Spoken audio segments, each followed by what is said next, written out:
కథ వినాయకరావు విజయం. రచయిత రాజీవ్ గారు. స్వరం నాగమౌనిక. ఓ చిన్న హాస్య కథ మీకోసం. కథ విని కామెంట్స్లో మీ అభిప్రాయాన్ని తప్పకుండా తెలియజేయగలరు. Please like, share and subscribe to our channel. ఇక కథలోకి వెళ్ళిపోదామా? ఆఫీస్లో అందరూ గుమ్మం వైపే చూస్తున్నారు. ఆ ఆఫీస్ టైం దాటిపోయినా ఇంకా ఆ వ్యక్తి రాలేదు.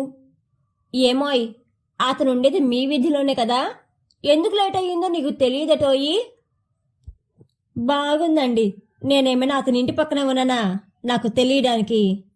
నాకు అతనికి మధ్య 5 ఇళ్ళు ఉన్నాయి అంటూ ముఖం చిరాకుగా పెట్టాడు.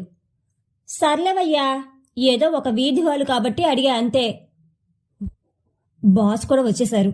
ఈయన గారు ఎక్కడ ఏ రాజకార్యం వెలబడుతున్నారు అంటూ ఇంకో ఉద్యోగి చిరాకు. అదో చిన్న గవర్నమెంట్ ఆఫీసు. మొత్తం కలిపి ఓ 10 మంది దాకా ఉంటారు.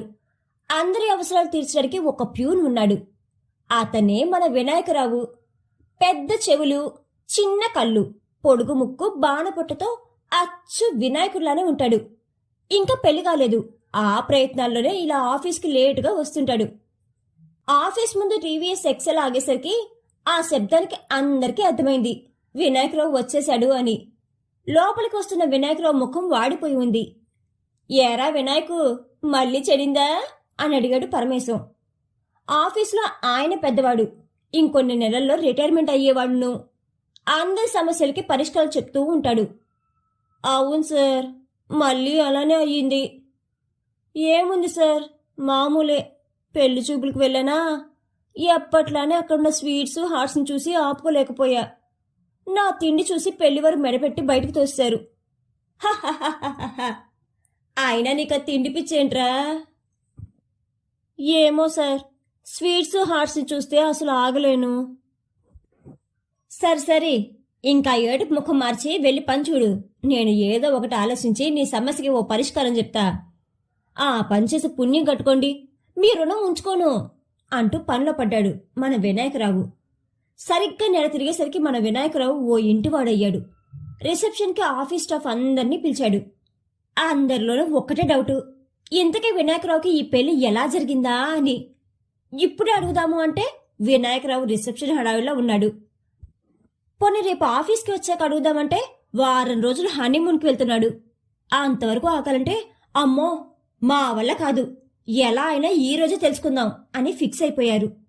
హడావిడంతా కొంచెం సద్దుమణిగాక అందరూ వినాయకరావు చుట్టూ చేరారు. ఏంటి అందరూ కలిసి నన్ను రౌండప్ చేశారు? అది నిన్ను ఒకటి అడగాలి, నువ్వు ఏమీ అనుకోకూడదు, సరేనా? అందరూ ఏం అడగాలనుకుంటున్నారో నాకు బాగా తెలుసు. వచ్చిన ప్రతి సంబంధం చెడిపోతున్న నాకు ఈ పెళ్లి ఎలా జరిగింది అనే కదా. హాహా, పెళ్లి చూపులకు వెళ్లే ఉదయం పరమేశం గారు దేవుడి ప్రసాదం ఇచ్చారు. దాంతో నేను విజయం సాధించాను. సర్వం ఆయనకే ఎరుక కనుక మీరందరూ అతన్నే అడగండి అని వాళ్ళ ఆవిడ పిలుస్తుంటే వెళ్ళిపోయాడు. అందరూ పరమేశం వైపు చూస్తూ, గురువుగారు ఆ చిదంబర రహస్యం ఏంటో చెప్పి పుణ్యం కట్టుకోండి, లేదు అంటే బుర్రలు పగిలేలా ఉన్నాయి. అబ్బే, అంత రహస్యం ఏమీ లేదండి. రాత్రి మా ఇంట్లో మిగిలిన అన్నం ఉంటే దానికి పోపు పెట్టి అందులో కడుపుపురం కలిగించే మందు కలిపి దేవుడు ప్రసాదం అని పెళ్లి చూపులకు తయారవుతున్న వినాయకరావుకి ఇచ్చే అంతే.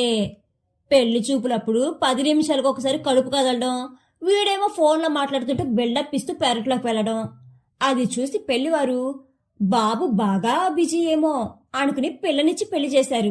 ఇది మన వినాయకరావు విజయ రహస్యం అంటూ చెప్పడం ముగించాడు. 1000 అబద్ధాలాడైనా ఒక పెళ్లి చెయ్యాలంటారు. ఒక చిన్న నిజాన్ని దాచిపెట్టి వినాయకరావు కడుపుకి గండి కొట్టి ఎలాకోలా అతని పెళ్లి జరిగేలా చూశారు మన పరమేశం గారు. రచయిత రాజీవ్ గారు రచించిన వినాయకరావు విజయం అనే ఈ కథ కనుక మీకు నచ్చినట్లయితే please like, share and subscribe to our channel.